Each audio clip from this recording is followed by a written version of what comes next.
अरे ऐसा पे बैठ बैठ बैठ बैठ तो पैर रखेंगे तो ठीक है नहीं बैठ जाए ये मेरा रोहित रोहित कहाँ गया रोहित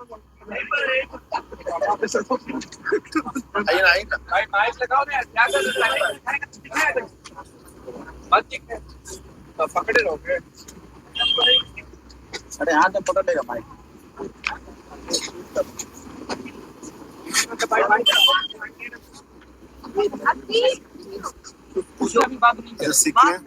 सीक्वेंस कैसे रहेगा पहले राम राम सीक्वेंस पहले रिसर्व सेकेंड टू थर्ड में फोर्थ ये फिफ्थ ये मानसू बनेगा ठीक है और बीच में लास्ट क्वेश्चन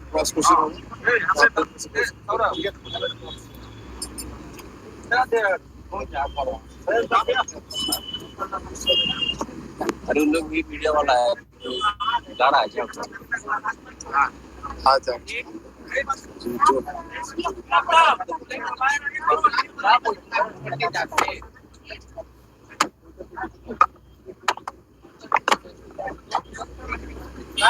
आ गया और सुबह एक वीडियो मोबाइल में बनेगा ठीक है अलग से रॉ वीडियो नहीं बोलेंगे अरे रॉ वीडियो कोई बनाओ ना मोबाइल में रॉ एक कोई रॉ वीडियो बनाओ आइए अध्यक्षों कल दे रहा था नाम आइए लगेगा भाई बच्चा सुबह है चलो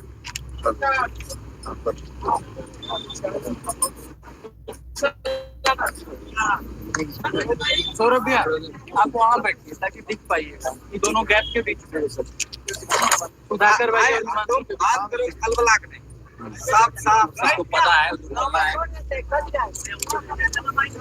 ये पहले स्टार्ट कर नहीं बोल रहा आप पहले इसको निकालते रहना है हाथे में रखिए ना एक मीडिया का है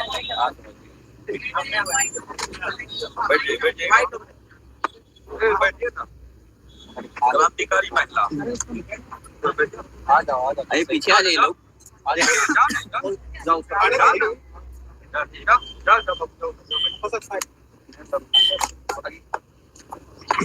खूब कवरेज किया अभी बात करेंगे बाद में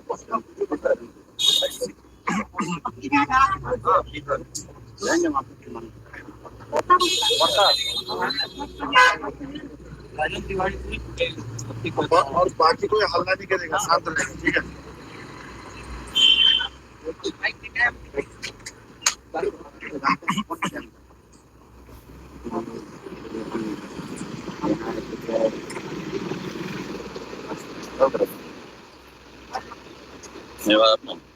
मेरा नाम फर्स्ट सेकेंड थर्ड फोर्थ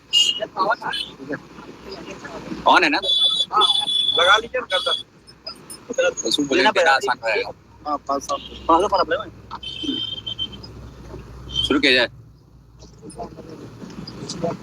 जैसा आप लोग को पता है कि 23 जनवरी को रिजल्ट आया था और उसके बाद कल 24 जनवरी को आयोग द्वारा माननीय अध्यक्ष महोदय की अनुपस्थिति में एक प्रेस कॉन्फ्रेंस किया गया। जैसा आप लोगों को पता है कि 23 जनवरी को रिजल्ट आया है और कल जो है 24 जनवरी को माननीय अध्यक्ष महोदय की अनुपस्थिति में बीपीएससी ने एक प्रेस कॉन्फ्रेंस किया जिसमें बहुत सारे वो आंकड़े और सवाल उठाए हैं और एक तरह से अपने आप को बेदाग करने की कोशिश की है। तो उसी बात पे हम लोग तथ्यात्मक एक तरह से रिप्लाई भी करेंगे और अपना पक्ष भी रखेंगे। तो उसमें सबसे पहले है कि रिजल्ट जारी होने के बाद भी हम लोग ये सत्याग्रह हम लोग का कंटिन्यू है। और क्यों कंटिन्यू है? क्योंकि जो बीपीएससी की जो ये बहाली की पूरी प्रक्रिया है 17वीं बीपीएससी की, उसमें जो पीटी की परीक्षा है 13 तारीख को एक बार हुई, दोबारा 4 जनवरी को। तो उसका जो रिजल्ट जारी किया गया है, उस रिजल्ट जारी करने का प्रोसेस बिना नॉर्मलाइजेशन, बिना स्केलिंग के, कौन सा वो प्रोसेस है जो बीपीएससी ने इजाद किया है और कल मीडिया के द्वारा सवाल पूछे जाने के बावजूद उस चीज को उन्होंने बताया नहीं, और बहुत से आंकड़े जो गैर जरूरी आंकड़े थे वो उन्होंने पेश किए। तो एक आंकड़ा मैं भी उनको बताना चाहता हूँ कि 13 दिसंबर वाले एग्जाम में लगभग 6.3% लोग पास हुए हैं पीटी की परीक्षा में। वहीं जो 4 जनवरी वाला है उसमें लगभग 20% लोग पास हुए हैं उस वाले, यानी कि 13 दिसंबर की तुलना में 4 जनवरी वाले में 3 गुना लोग अधिक क्वालिफाई हुए हैं। वही जो हमारा आरोप बार बार लग रहा था कि वो अनड्यू एडवांटेज जो 4 जनवरी वाले को मिल रहा है वो बीपीएससी के रिजल्ट में ही दिख रहा है, साफ साफ दिख रहा है। तो ये इस चीज के ऊपर उन्होंने कोई जवाब नहीं दिया। दूसरा है कि बीपीएससी द्वारा ये जवाब दिया गया कि रिजल्ट कैसे जारी किया गया, तो ये बोले कि दोनों जो पाली है उसका आंसर को मर्ज करके, पता नहीं कौन सा टेक्निक है कि मर्ज करके उन्होंने रिजल्ट जारी किया है और मेरिट को तैयार किया गया, जो जिसके बारे में बीपीएससी के किसी भी एसओपी में, बीपीएससी के द्वारा किसी भी फिक्स मतलब कोई भी जगह पे वेबसाइट पे कोई चर्चा नहीं है उस पद्धति की। तो बीपीएससी को स्पष्ट करना चाहिए कि ये कौन सा टेक्निक है जिसको जरा उन्होंने बताया है। जबकि गैर जरूरी आंकड़े जैसे कि परीक्षार्थियों का रोल नंबर, मार्क्स और अन्य बहुत सारे डेटा जो है जिसका कोई मतलब नहीं है वो बता रहे थे अपने प्रेस कॉन्फ्रेंस में। दिसंबर 6 को उन्होंने नोटिस एक निकाला था कि नॉर्मलाइजेशन नहीं करेंगे। 13 तारीख को परीक्षा हुई, बापू परीक्षा परिसर में बहुत बड़े पैमाने पे धांधली हुई जिसको रद्द करना पड़ा और 4 जनवरी को दोबारा पेपर लिया गया। लेकिन इसका जो रिजल्ट तैयार करने का जो प्रोसेस है वो उन्होंने नहीं बताया। तो हमारा ये सबसे बड़ा यही सवाल है कि आयोग आपने रिजल्ट जारी जो किया है उसका आप फॉर्मूला बताइए, पब्लिक कीजिए, क्योंकि सारा डेटा एक एक करके आप पब्लिक कर रहे हैं। तो उस चीज को मैं चाहता हूं कि आप सारा डेटा को पब्लिक कीजिए। अब मेरे बाद राम आगे बताइए। कल जो पूरा का पूरा पीठ थपथपाया गया कि अधिकारियों का कि एग्जाम बहुत अच्छा हुआ, क्वेश्चन का लेवल बहुत अच्छा था, इतने बच्चे जो है इस प्रश्न का जवाब नहीं दे पाए, पूरा का पूरा डेटा लेकर के जो डेटा खेला गया और 3 पेज का जो प्रेस विज्ञप्ति जो बीपीएससी के द्वारा निकाला गया और उसके बाद भी एक नोटिफिकेशन उसमें थी, पूरी की पूरी ये दिखती है कि वो डरी हुई है और जितने भी मतलब ये कालाबाजारी हुआ है इसको ढकने का प्रयास किया जा रहा है, स्पष्ट ये दिखता है। दूसरी बात ये देखते हैं कि प्रश्न पत्र प्रोविजनल आंसर की के बाद फाइनल आंसर की आया, उसके बाद भी 14 प्रश्न गलत है 13 तारीख।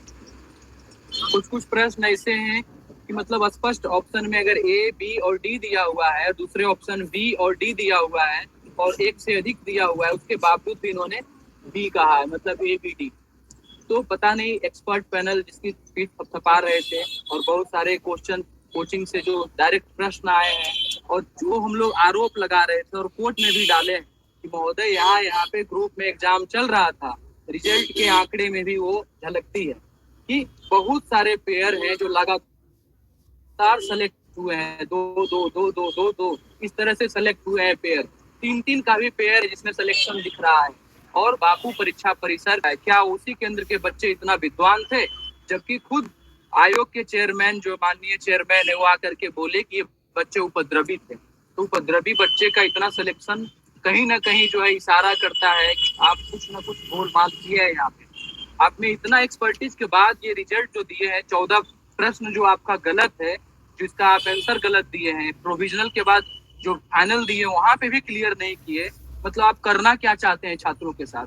और बात रह गया केवल 70 का, तो टीआरई 3 चाहे अदर भी बच्चे जो हैं सारे के सारे उपद्रवी हैं। कोर्ट में मामला चल रहा है, आप उन बच्चों को 4 तारीख में बैठने के लिए कहा, अनुमति दिया, एडमिट कार्ड जारी किया और प्रेस कॉन्फ्रेंस में आकर के उन बच्चों को डिवाइड कर रहे हैं जो कैमरा में जिसका फोटो दिखा। ये तो शुक्र मनाइए कि वो बच्चे कम से कम दिख गए, नहीं तो सारे सेंटर पे जो चीज हुआ है, जो आरोप लगाया गया है, वैसे ही दब जाता। चाहे बीएस कॉलेज की बात हो 12-28 में जो प्रश्न पत्र मिल रहा था, चाहे जम्मू हाई स्कूल जमुई का बात हो जहाँ पे ग्रुप में 7 बच्चे एग्जाम दे रहे थे, चाहे मिलेट कॉलेज दरभंगा का बात हो, सब जगह ये हुआ है। आप उसको छुपाने के लिए, अगर वो बच्चा नहीं आता तो ये चीज कैसे पता चलता? आप ये चीज बताइए। तो आपको जब मामला संज्ञान कोर्ट के संज्ञान में, आप डिवाइड कैसे कर रहे हैं? और करें बहुत सारे बच्चे जो पाइपलाइन में है उनको डिवाइड किया जाएगा। तो गलती आपकी, मिसमैनेजमेंट आपका, पेपर घट गए आपका, डीएम साहब ने खुद बोला है, जबकि एक्स्ट्रा पेपर आता, मिसमैनेजमेंट आपकी, और आप आरोप थोप रहे हैं बच्चों पे। क्योंकि बच्चे जो बेचारे उनके पास तो पावर नहीं है, वो स्टेट नहीं है, ऑर्गेनाइज संस्था नहीं है, बस यही सब चीज जो है आपको भेटती है।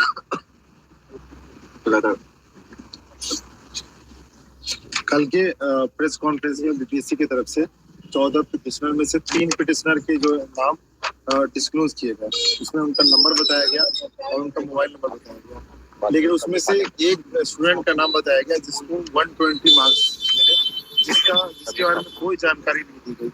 तो ये जो चीज है, ये natural justice principle of regent decision के अगेंस्ट है।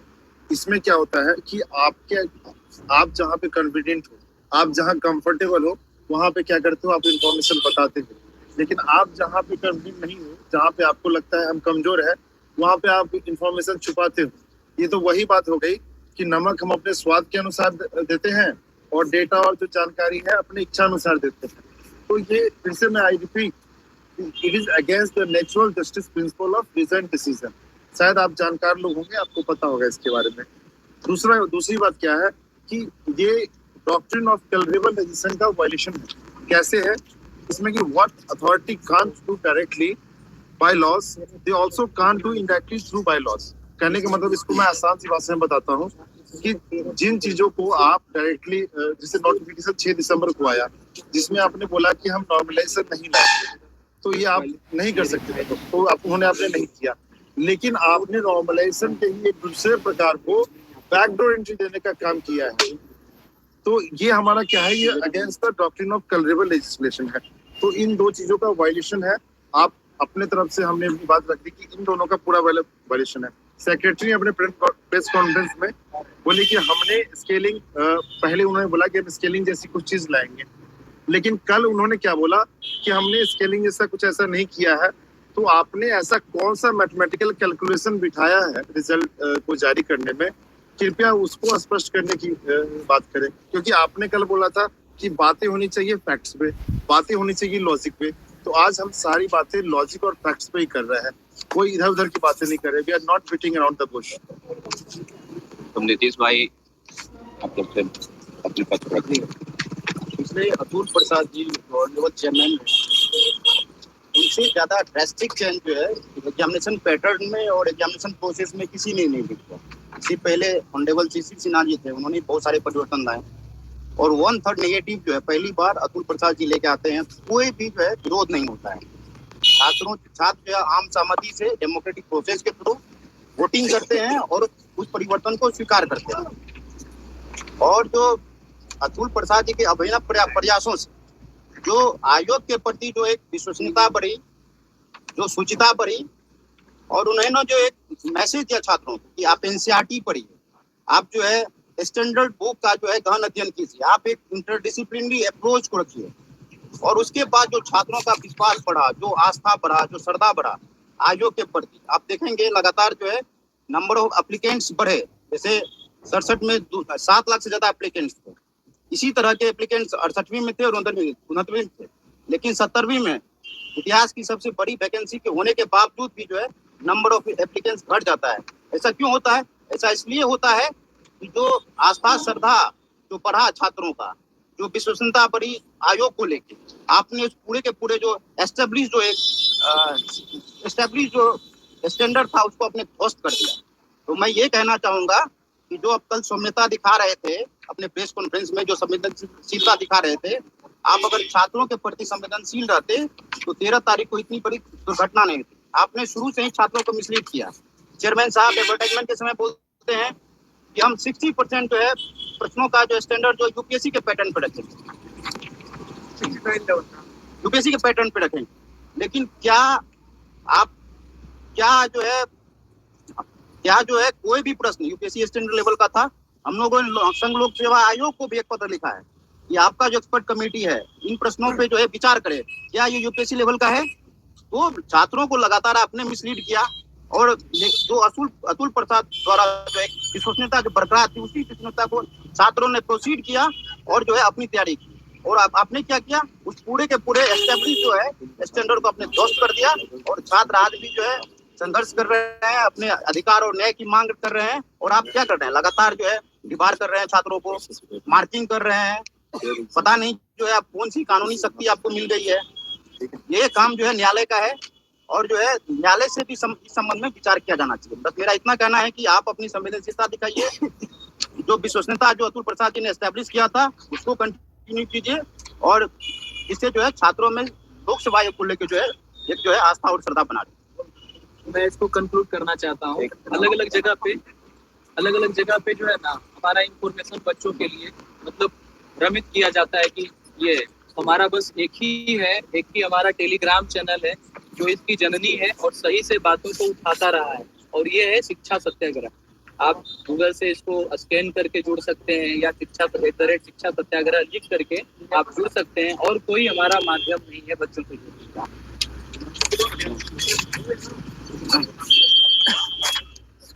मैं वही मानसू हूँ जिसका नाम आयोग के प्रेस कॉन्फ्रेंस में लिया गया। मेरा कहना है कि उन्होंने कहा डिबाट की बात की।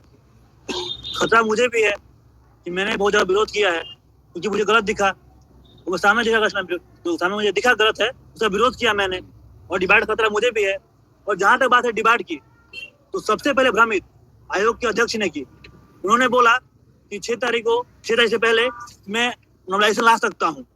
6 तारीख को अगर हम मार नहीं खाते तो ये मुद्दा बात तक जाता। एग्जाम हॉल में नॉमिनेशन हो रहा है और मारते भी हैं, हमारी मानसिक प्रताड़ना भी होती है, और वो बोलते हैं डिबाट उनको होना चाहिए। और मेरा नंबर 98 है, वो बोलते हैं नॉन सीरियस है। 98 कैसे आ गया? और वो बोलते हैं कट ऑफ 91 गया है, वो कट ऑफ क्या है 91 गया है। मैं बोलता हूँ कि सरस्वती बीपीएससी में कट ऑफ 113 था। क्यों था? क्योंकि उसमें नेगेटिव मार्किंग नहीं था। इसमें नेगेटिव मार्किंग है, इसकी वजह से 91 कट ऑफ गया है। नेगेटिव हो जाता जैसे कट ऑफ 115 होता। मैंने आंकड़ा मिलाया, क्लास में सब कुछ जो किया है उसके बता रहा हूँ कि कट ऑफ 115 जाता, और आप बोल रहे हैं कि कट ऑफ 91 गया है। और एक बार बोला कि एक प्रश्न है जिसने बच्चे का 50,000 बच्चों ने उसको गलत किया है। मैं कह रहा हूँ कि आप एक डाटा निकालिए, उस बच्चे को, उस क्वेश्चन को जिसने गलत किया है उसका रिजल्ट हुआ या नहीं हुआ है। कितने लोगों का रिजल्ट हुआ? उनका पक्का रिजल्ट हुआ होगा। एक क्वेश्चन एग्जाम हॉल में क्या होती है परिस्थितियां, अभ्यर्थी जानता है। और आप कैसे आप लगा रहे हैं, बच्चों वाले एकदम सवाल कर रहे हैं, आंसर दे रहे हैं। धन्यवाद।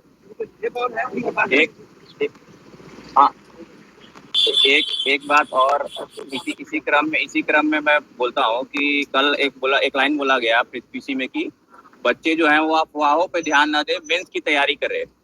तो माननीय बीपीएससी चेयरमैन साहब, सबसे पहला जो अफवाह उड़ाया है वो आपने ही उड़ाया है, ठीक है? क्योंकि यूपीएससी के लेवल के सवाल आएंगे बोलकर हम लोग से किस लेवल का स्तरहीन सवाल पूछा गया वो सबने देखा है, पूरी दुनिया हंस रही है उस पर।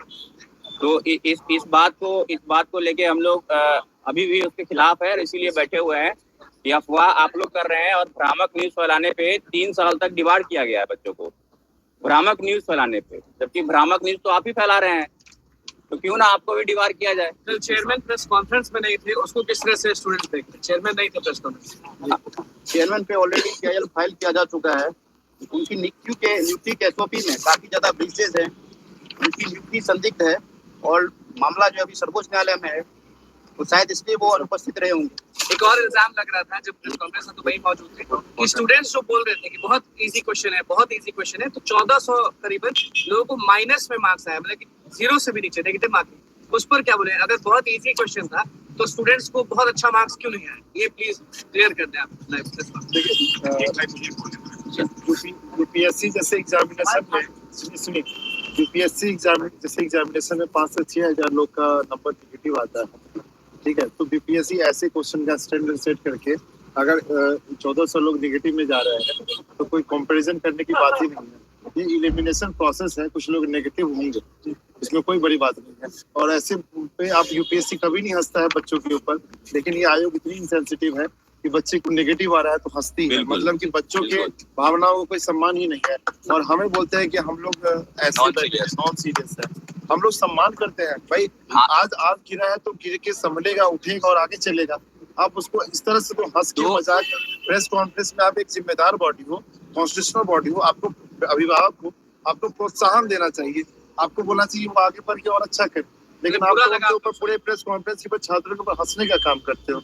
और एक मेरा दोस्त है जो कि पास है, ठीक है, ये आपको ये भी आराम से हाँ, ये पास से पास होके सौरभ फेल हो नाम रहे है इसका, ये आपको बताएगा थोड़ा सा खड़ा होके दिखा दो। आगे आगे हो गया हाँ आ जाओ। मेरा बस इतना ही कहना है कि ये जो आयोग के द्वारा जो हम लोग को बार बार बल्कि ये बात स्टेटमेंट आयोग का है कि हम लोग मुट्ठी भर छाछ रहे हैं और